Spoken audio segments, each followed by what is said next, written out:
You break one more glass in my restaurant, and you're done. The voice cut through the dining room so sharply that even the piano player missed a note.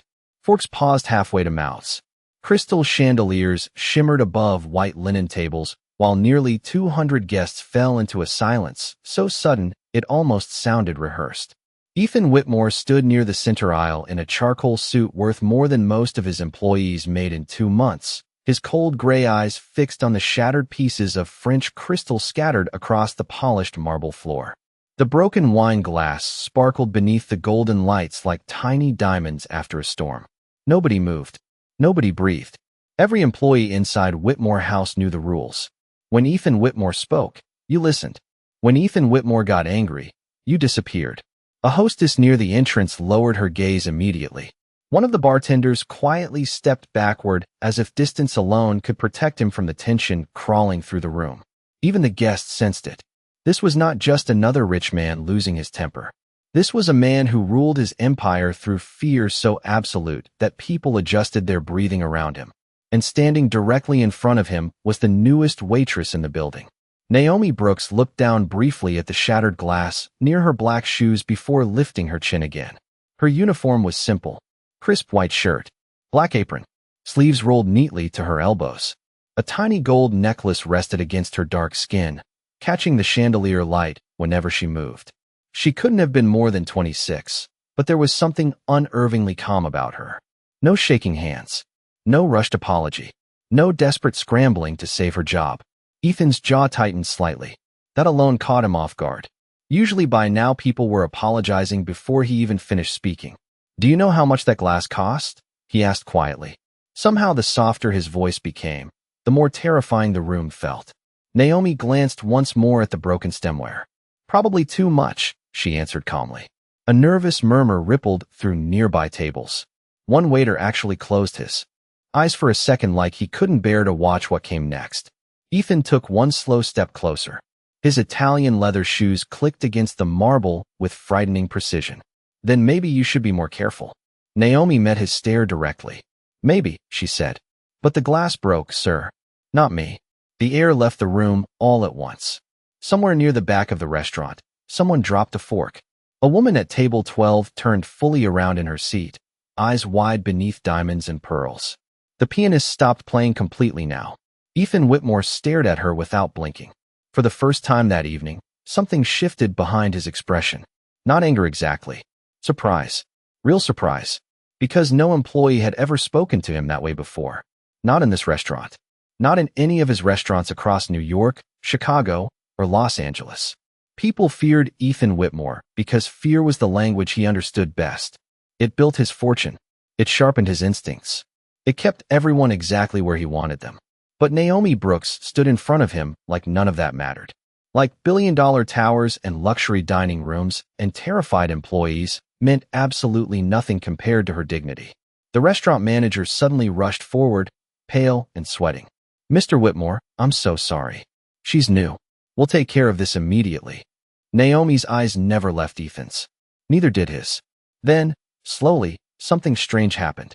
Ethan bent down, picked up one unbroken piece of crystal from the floor, and turned it carefully between his fingers beneath the chandelier light.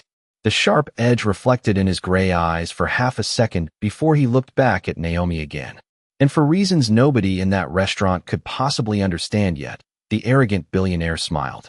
The smile disappeared almost as quickly as it had appeared. Ethan Whitmore placed the sharp piece of crystal onto a nearby table with unsettling care, then adjusted the cuff of his suit jacket as though nothing unusual had happened at all. "Clean this up," he said calmly to the nearest busboy before turning away. The spell over the restaurant broke instantly. Silverware clinked again. Quiet conversations returned in nervous waves.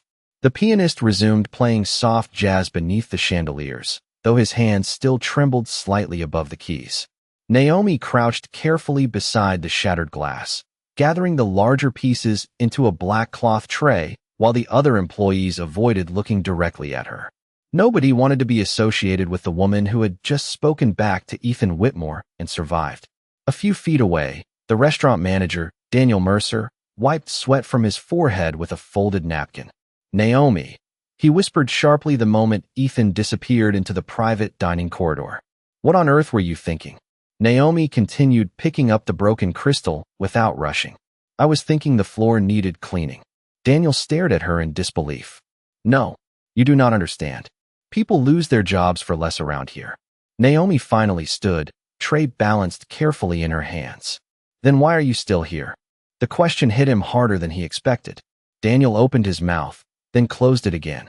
Around them, servers moved quickly between tables carrying plates of filet mignon, lobster risotto, and $1,000 bottles of Napa Valley wine, but the tension had not disappeared.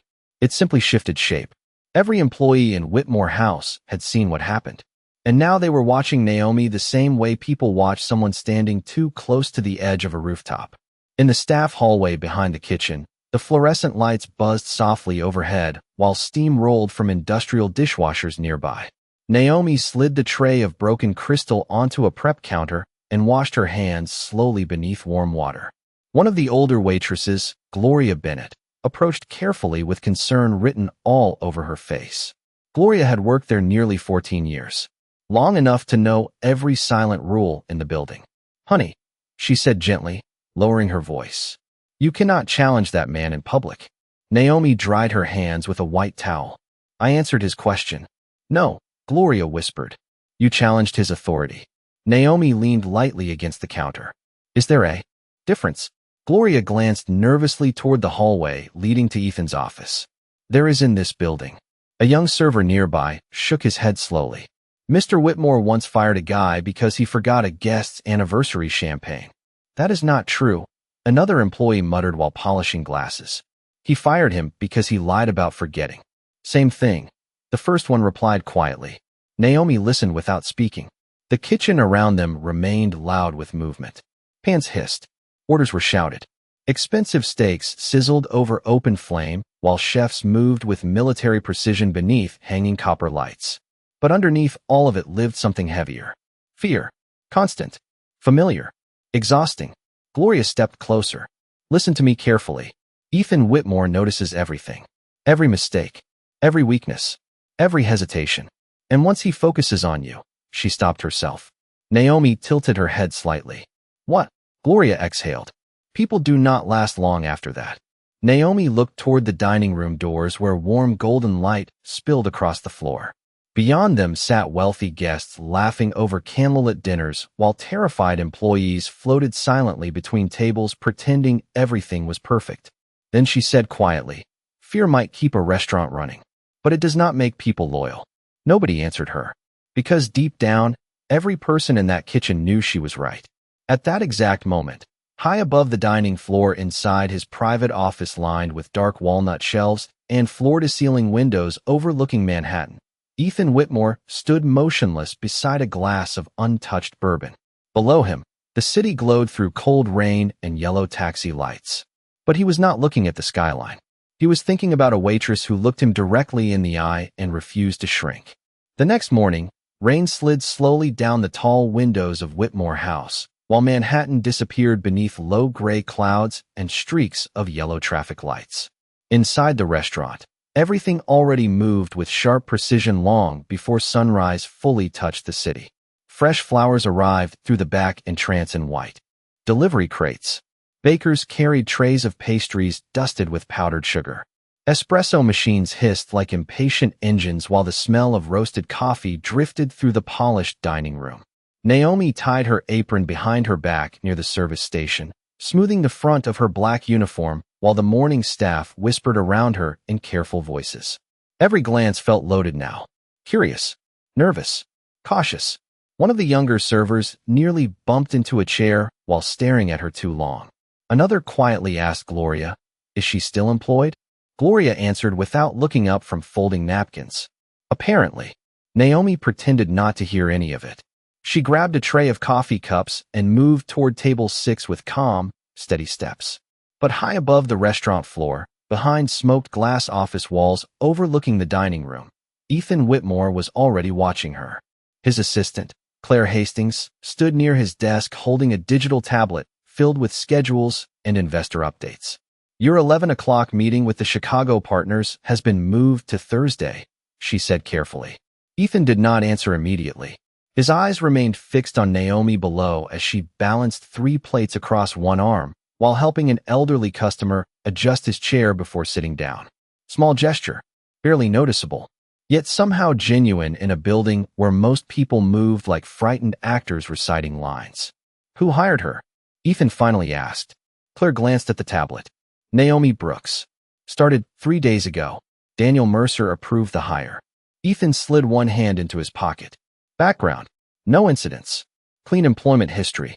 Worked at a diner in Brooklyn before this. Ethan nodded once. Interesting. Claire hesitated. Would you like me to speak with Daniel? No, his answer came too quickly. Downstairs, Naomi entered the kitchen carrying empty espresso cups while cooks rushed around her beneath bright stainless steel lights. Daniel appeared beside her almost instantly, tension already written across his face. Private table 12, he said. Mr. Whitmore wants you serving it personally. Several employees nearby froze mid-motion. Nobody missed the implication behind that sentence. Naomi simply picked up the leather-bound menu from the counter. All right. Daniel lowered his voice. Just be careful. The private dining section sat behind dark velvet curtains near the back of the restaurant where celebrities, politicians, and billionaires avoided cameras and public eyes. The lighting there remained lower, softer, more intimate. Naomi pushed open the heavy glass door carrying a silver tray with sparkling water and crystal glasses. Ethan Whitmore sat alone at the center table in a navy suit, reviewing documents beside a half-finished black coffee. He did not look up immediately when she entered. You are 2 minutes late, he said calmly. Naomi placed the tray down without rushing. Your meeting guests have not arrived yet. Ethan lifted his eyes slowly toward her. Still late. Naomi poured water carefully into the crystal glass beside him. Would you prefer I waited outside until exactly the right second? For the briefest moment, something dangerous flickered behind Ethan's expression. Not fury, amusement. Again, he leaned back slightly in his chair. You always answer questions with another question? Naomi folded her hands neatly in front of her apron. Only when someone asks the wrong one. Silence stretched between them while rain tapped softly against the tall windows overlooking Fifth Avenue below. Somewhere outside, a siren echoed faintly through the city. Ethan studied her carefully now, like a man trying to solve a puzzle that refused to fit together. Most people around him either feared his approval or chased it desperately. Naomi Brooks did neither, and somehow, that unsettled him far more than defiance ever should have. By 7 that evening, Whitmore House glowed like a jewel against the rain-dark streets of Manhattan. Black luxury cars lined the curb outside, while photographers lingered across the avenue, hoping to catch celebrities slipping through the private entrance. Inside, candlelight flickered across polished silver and towering floral arrangements worth more than some people's monthly rent. The restaurant moved with the tense elegance of a stage performance where every employee feared making a mistake in front of the wrong audience. Naomi balanced a tray of champagne glasses through the crowded dining room while conversations floated around her in low waves of money, politics, and power. Near the center table sat a venture capitalist from Los Angeles celebrating a merger rumored to be worth nearly $800 million. Beside him laughed socialites wrapped in diamonds and velvet, while jazz drifted softly beneath the chandeliers overhead. Everything looked perfect. Until table 16. Excuse me. A sharp female voice called out loudly enough to cut through nearby conversations. Naomi turned immediately. A blonde woman in a cream designer dress held up her wine glass with visible disgust. This wine is warm. Naomi stepped closer politely. I apologize, ma'am. I can replace it right away. But before she could reach for the glass, the man beside the woman leaned back in his chair with a slow smirk. Mid-50s. Expensive watch. Silver cufflinks shaped like miniature golf clubs. The kind of man who treated waitstaff like background furniture. Maybe she does not know the difference, he said casually to the others at the table. They hire anybody these days. A few uncomfortable chuckles followed. Naomi remained still. I can bring you another bottle immediately, sir. The man swirled the wine around lazily. Actually, he continued louder now. Why do all these upscale places keep pretending atmosphere matters if they are going to put people like this on the floor? The words hung in the air like smoke. Nearby conversations quieted instantly. Naomi could feel it happening around her again. The silence. The watching. Employees frozen behind trays and order pads pretending not to listen while hearing every word. Daniel stood near the service station looking pale already. He knew exactly where this was headed. The blonde woman laughed softly into her napkin while the man looked Naomi up and down with casual dismissal. No offense, he added, which somehow made it worse. Naomi slowly placed the champagne tray onto the empty corner of the table beside her. Then she straightened fully. Calm. Steady. Sir, she said. Quietly, I serve food here. Not prejudice. The entire table froze. Across the dining room, forks paused against china plates. Even the jazz pianist missed 2 notes. The man blinked as though he had not expected the furniture to speak back. Excuse me, he said sharply. Naomi's voice never rose. If the wine is not cold enough, I will gladly replace it. But I will not stand here while you insult me or anyone else working in this restaurant. Daniel immediately rushed toward the table, panic written across his face. Mr. Holloway, I sincerely apologize. Naomi, perhaps you should step away for a moment. No. The businessman snapped, eyes narrowing at Naomi. I want her standing right here while someone explains who she thinks she is. Naomi met his stare evenly. Someone who deserves respect. The dining room had gone almost completely silent now. From the far end of the restaurant, Ethan Whitmore emerged from the private corridor beside the wine cellar, adjusting the sleeve of his dark suit as his eyes moved toward the tension instantly. He did not ask what happened. He already understood. Years of controlling rooms like this taught him how to read silence better than words. Daniel turned quickly toward him with visible relief. Mr. Whitmore, I can handle this. But Ethan's gaze had already landed on Naomi. She stood alone beside table 16, while wealthy guests watched her like spectators waiting to see whether courage would survive contact with power. Ethan looked from Naomi to the businessman still gripping his wine glass with irritation. Then, very slowly, the billionaire walked toward the table. The sound of Ethan Whitmore's shoes against the marble floor seemed louder than the conversations that had completely died around him. Every employee in the restaurant straightened instinctively as he approached table 16. Daniel stepped aside immediately, his hands clasped so tightly together his knuckles had turned pale. The businessman leaned back in his chair with visible annoyance, though less confidently now. People who enjoyed humiliating others usually preferred witnesses without power. Ethan stopped beside Naomi first. For one brief second, his eyes moved toward her face. Calm, unshaken. Then he looked at the customer. Is there a problem here, Mr. Holloway? His voice remained smooth and controlled, but the temperature around the table seemed to drop anyway. Holloway forced a laugh. Only with your staff apparently forgetting how customer service works. Ethan glanced once at the untouched wine glass. I see. Holloway loosened his cuff slightly. Your waitress became argumentative after I pointed out the wine was warm. Naomi stood silently beside the table while candlelight flickered softly across the crystal and silver around them.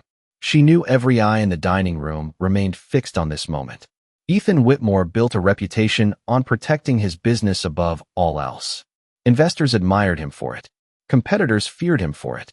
Employees survived by never making him choose between profit and principle because profit always won.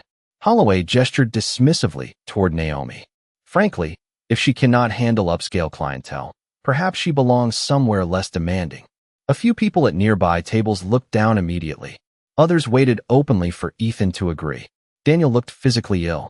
Naomi simply folded her hands calmly in front of her apron. Ethan's expression did not change, but something cold entered his eyes. Mr. Holloway, he said quietly, there are 2 things I do not tolerate inside my restaurants. Holloway smiled faintly, clearly assuming the next words would be directed at Naomi. Disrespect toward guests, Ethan continued, and disrespect toward my staff. The businessman's smile disappeared. Across the dining room, someone inhaled sharply. Ethan picked up the wine bottle from the table himself and examined the label briefly beneath the candlelight. This bottle was opened 7 minutes ago at precisely 54 degrees Fahrenheit. The proper serving temperature for this vintage is between 55 and 60. Holloway blinked once. Ethan set the bottle back down carefully. So the wine is not the issue. Silence crashed over the room. Holloway shifted uncomfortably now. Now wait a second. No. Ethan interrupted smoothly. You have embarrassed one of my employees in front of an entire dining room because you assumed she would quietly accept it. His tone never rose. Somehow that made every word heavier. Naomi watched him carefully, almost suspiciously, as if she could not quite believe what she was hearing either. Holloway gave a nervous chuckle. Surely we can all move past a misunderstanding. Ethan straightened slightly. Of course. Relief flickered across the man's face too early. Daniel, Ethan said without taking his eyes off Holloway, please cancel the remainder of this table's reservation for the evening. The dining room froze again. Daniel stared in disbelief. Sir, Whitmore House reserves the right to refuse service, Ethan replied calmly, especially to guests who mistake cruelty for sophistication. Holloway's chair scraped sharply against the floor as he stood. This is ridiculous. Do you have any idea who I am? Ethan finally looked directly at him. Yes, he said softly. That is exactly why I am asking you to leave. No one moved. No one spoke. The businessman grabbed his coat with stiff, angry movements while the blonde woman beside him looked mortified beneath the chandelier light. Within moments, Daniel was escorting the entire party toward the exit while stunned whispers spread quietly through the restaurant like wind through dry leaves. Naomi remained standing beside the now empty table. Ethan turned toward her slowly. The noise of the city pulsed faintly beyond the rain-streaked windows while candles flickered between them. You could have handled that differently, he said. Naomi met his gaze without hesitation. So could he. For a second, Ethan almost smiled again. But this time the expression faded into something far more dangerous. Recognition. The rain had stopped by closing time, leaving Manhattan shining beneath reflections of neon signs and wet pavement outside Whitmore House.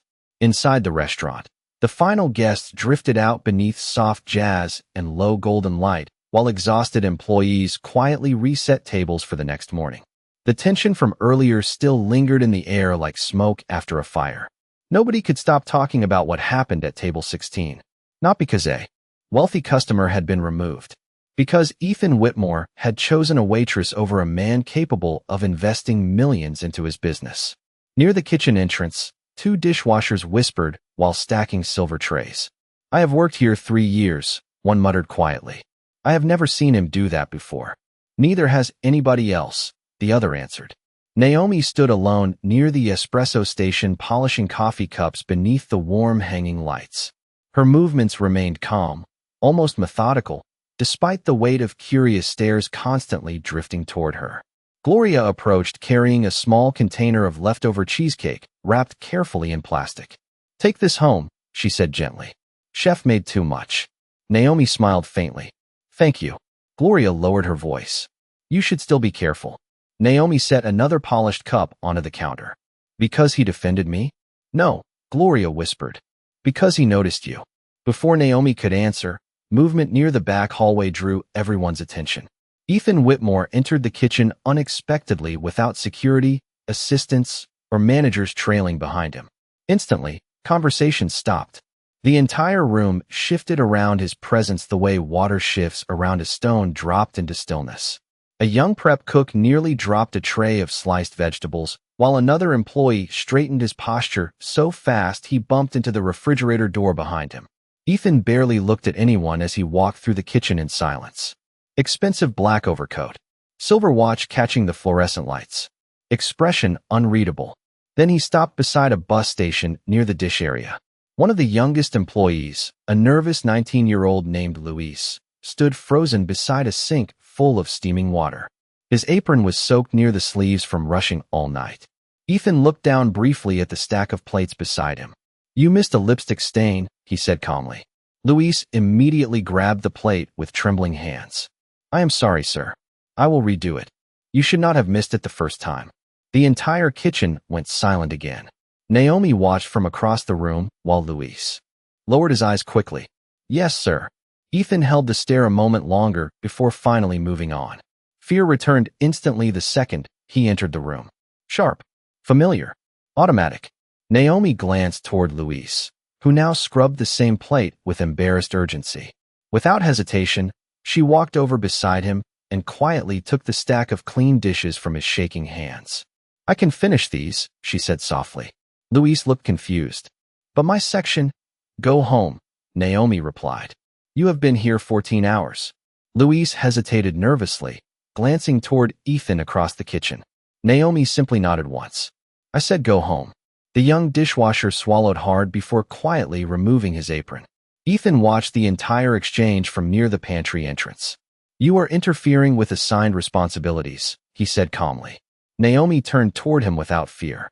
He is exhausted. So is everyone else. That does not make it healthy. A few employees exchanged nervous looks immediately. Nobody spoke to Ethan this way. Nobody corrected him openly. Ethan stepped closer beneath the harsh kitchen lights, his expression unreadable again. You seem very comfortable telling people what they should do for someone employed here less than a week. Naomi folded the dish towel carefully in her hands. Somebody should. Silence stretched between them while steam curled softly upward from the industrial sinks nearby. Ethan's eyes narrowed slightly, studying her the same way he studied business rivals during negotiations. Careful, precise, searching for weakness. But Naomi Brooks did not lower her gaze. And somewhere deep beneath years of control, schedules, billion-dollar meetings, and perfectly managed intimidation, Ethan Whitmore felt something unfamiliar pressing quietly against his chest. Shame. 3 nights later, Whitmore House hosted one of the largest private events of the season. A charity dinner for hospital donors filled the restaurant with politicians, investors, and cameras from local society magazines. White roses lined the marble staircase near the entrance, while violin music floated softly beneath crystal chandeliers. Every table glowed beneath candlelight and polished silver. Everything looked flawless. But underneath the elegance, tension moved quietly through the staff like an electrical current. Ethan Whitmore had become unusually unpredictable all week. Sometimes colder than ever. Sometimes strangely silent. Employees no longer knew which version of him would walk through the doors each morning. Naomi adjusted a tray of sparkling water glasses near the service station while Daniel reviewed seating charts with visible anxiety. Table 3 gets priority service, he whispered quickly. Senator Collins is bringing donors from Boston. No mistakes tonight. Naomi nodded once.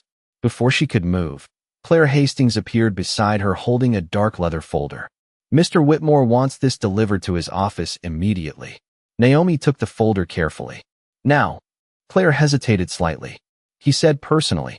The private office upstairs remained dim except for the city lights glowing through floor-to-ceiling windows overlooking Manhattan. Rain tapped softly against the glass again, while traffic crawled below like rivers of gold and red. Naomi knocked once before entering. Ethan stood near the window without turning around, one hand resting in his pocket, while the skyline reflected faintly across the glass. You asked for this? Naomi held up the folder. Leave it on the desk. She crossed the room quietly and placed it beside a stack of financial reports. As she turned to leave, something half hidden beneath an open drawer caught her attention. A framed newspaper clipping. Old. Yellowed at the edges. She would have ignored it completely if she had not seen the name. Harold Brooks. Naomi froze. Her father's name. Ethan noticed immediately. What is it? Naomi's eyes remained fixed on the clipping. Ethan followed her gaze slowly before walking toward the desk. The article showed a younger version of him standing outside a downtown construction site nearly 15 years earlier. Beside the photo ran a headline about a workplace safety investigation involving one of his early development companies. Naomi's voice became very quiet. Why do you have that? Ethan looked at the article for a long moment before answering. Because I keep reminders. Naomi swallowed carefully now. Of what? Mistakes. The room fell silent except for distant thunder beyond the windows. Ethan studied her expression more closely. Then something shifted behind his eyes. Understanding arriving piece by piece. Brooks, he said slowly. Naomi finally looked at him directly. You knew my last name from the beginning. It was not a question. Ethan's jaw tightened slightly. Naomi stepped back from the desk. My father worked for one of your companies in Brooklyn. Ethan remained still. I know. The answer landed heavily between them. Naomi folded her arms tightly now, not from fear, but restraint. Then you also know he warned management about faulty scaffolding weeks before the collapse. Ethan's face hardened with memory. No one listened to him. No, Naomi whispered. They fired him for causing problems. Ethan looked away briefly toward the rain-covered skyline. Somewhere below, a siren echoed through the city streets. Naomi's voice trembled for the first time since entering Whitmore House, though not with weakness. With disappointment. My father used to say powerful men stop hearing normal people after a while. Ethan closed the newspaper clipping slowly inside the drawer. Your father saved lives that day. And lost everything after. Silence pressed heavily through the office now. Naomi looked at him carefully, searching for something human beneath the billionaire, the reputation, the coldness people feared downstairs. Do you know the worst part? She asked quietly. Ethan met her eyes again. Naomi's voice softened. I did not come here because I hated you. Another flash of thunder rolled across Manhattan outside the glass. I came here, she continued, because I wanted to see whether guilt had changed you at all. Ethan Whitmore said nothing. Because for the first time in years, someone had spoken to him without wanting money, power, approval, or forgiveness. Only truth. The charity dinner ended just before midnight, but the storm over Manhattan had only grown heavier. Rain hammered against the tall windows of Whitmore House, while flashes of lightning briefly illuminated the empty dining room below. Candles had burned low. Half-cleared wine glasses reflected pale gold light across silent tables. Most of the staff had already gone home, leaving only the soft hum of refrigerators and the distant sound of dishwashers finishing the last cycle of the night. Naomi stood alone near the front entrance pulling on her coat when Claire Hastings approached quietly from the hallway. Mr. Whitmore wants to see you before you leave. Naomi's expression barely changed. Now, Claire nodded once. Boardroom upstairs. The private boardroom overlooked the dark skyline through walls of rain-streaked glass. Long walnut table. Leather chairs. City lights flickering beyond the storm. When Naomi entered, 6 members of Whitmore Hospitality's executive board were already seated around the room, wearing expressions that ranged from irritation to disbelief. Ethan stood at the far end near the windows, one hand resting against the back of a chair. Daniel sat quietly near the wall looking like he had not breathed normally in an hour. Naomi immediately understood something serious had happened. One of the executives, a sharply dressed man named Victor Langley, closed a folder in front of him with visible frustration. There she is. Naomi remained standing near the doorway. Is there a problem? Victor let out a dry laugh. You seem to create quite a few of those. Ethan said nothing. Another board member leaned forward impatiently. Mr. Whitmore, with all due respect, this situation is becoming embarrassing. Investors are already talking about the incident with Holloway. Good, Ethan replied calmly. The room fell still. Victor stared at him. You removed a major client from your flagship restaurant over a waitress. Ethan's gaze remained cold and steady. I removed a man who believed money excused disrespect. Victor spread his hands sharply across the table. This is exactly the problem. Since this woman arrived, staff discipline has shifted, managers are questioning authority, and now donors are hearing rumors that Whitmore Hospitality is becoming unstable. Naomi quietly listened while rain rolled down the glass behind Ethan like silver rivers. So let me simplify this, Victor continued. We recommend immediate termination. Silence crashed into the room. Daniel lowered his eyes instantly. Naomi did not move, did not plead, did not react the way they expected. Ethan looked toward her briefly before turning back to the board. On what grounds? Victor blinked once. Excuse me. You heard me. Ethan's voice remained dangerously calm now. What exactly are the grounds for termination? Another executive adjusted her glasses nervously. Disruption. Insubordination. Conflict with guests. Naomi finally spoke quietly. Standing up for myself is not misconduct. Victor scoffed openly. This is not a courtroom, Miss Brooks. Naomi met his stare evenly. No. In court, people are at least expected to tell the truth. The tension inside the room tightened instantly. Victor stood from his chair. This attitude is precisely why she cannot remain here. Ethan slowly walked toward the center of the boardroom table.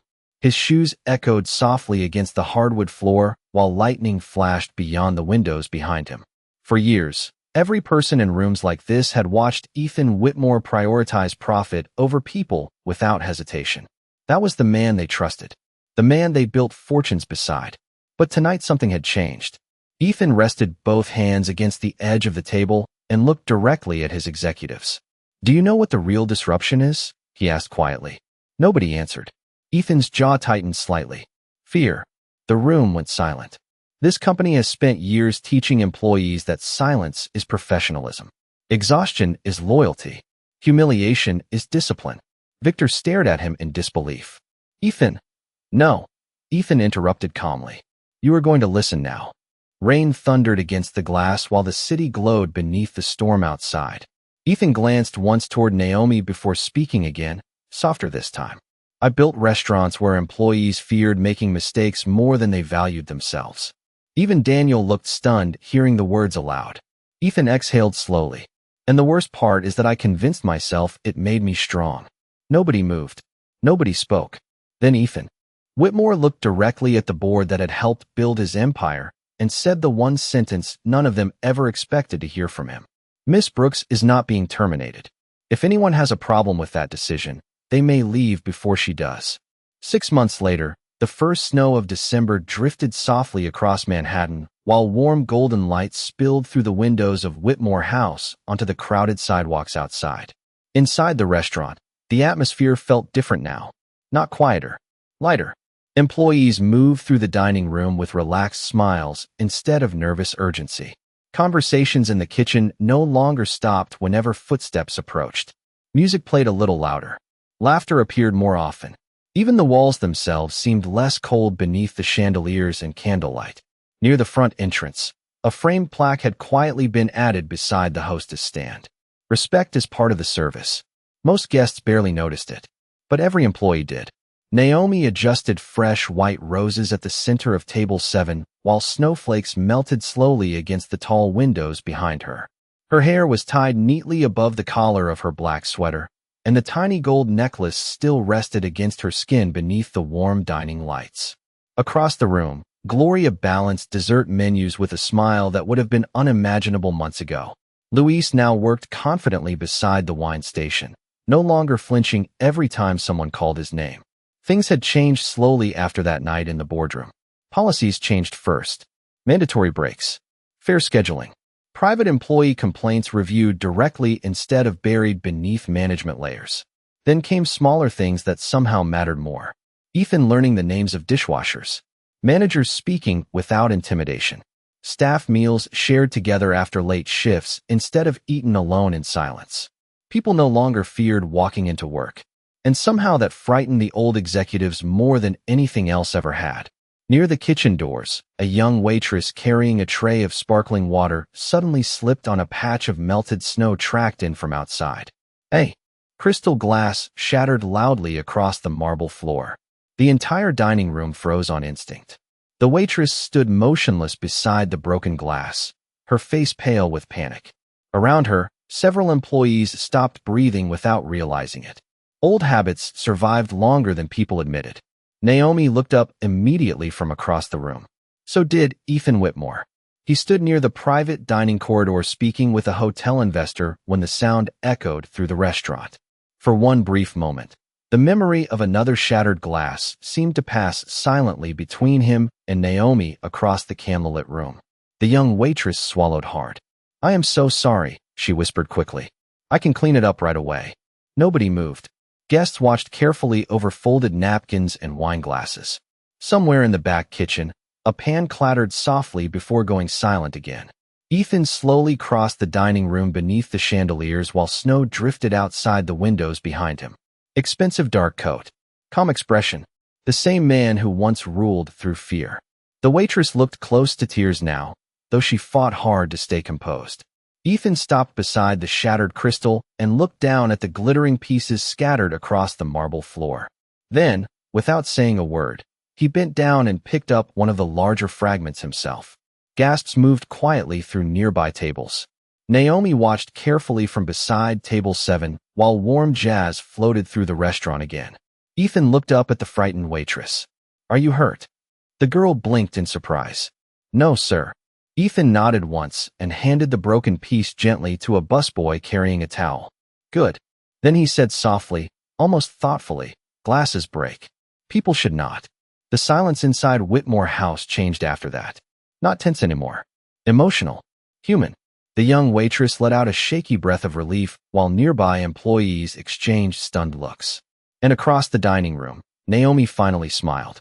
Not because a billionaire had changed overnight, But because somewhere between fear and power and guilt and truth, Ethan Whitmore had remembered something money could never buy back once lost: how to treat people like they mattered.